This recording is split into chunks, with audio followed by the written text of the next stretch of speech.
ఈరోజు గుంటూరుకి ప్రధానమైన రహదారుల్లో GT road కూడా ఒకటి. ఈరోజు అందరం కూడా ఆ జీటీ రోడ్డు దగ్గరే ఉన్నాము. అయితే ఇది పూర్తిగా అస్తవ్యస్తమైపోయిన పరిస్థితి మనకు అనిపిస్తుంది.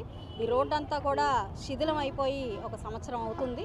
అంతకు ముందు నుంచి కూడా ఇది ఎప్పటి నుంచో వేసుకున్న రోడ్డు, R&B డిపార్ట్మెంట్ కిందకు వచ్చే రోడ్డు ఇది జీటీ రోడ్డు.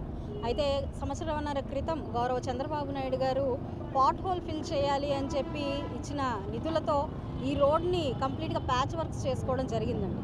అయితే అప్పటి నుంచి కూడా ఇప్పుడు దాకా కూడా ఈ రోడ్డు ఎలాంటి డెవలప్మెంట్కి నోచుకోకుండా ఇంకా కూడా పాడైపోయిన పరిస్థితి కనపడుతూ ఉంది. మరి ఈ నేపథ్యంలో సంవత్సరం నుంచి కూడా అధికారుల దృష్టికి అనేక మార్లు ఈ రోడ్డు పరిస్థితిని, దీనికి కావాల్సిన రోడ్డు శాంక్షన్స్ గురించి అనేక మార్లు తిరగడం జరిగింది.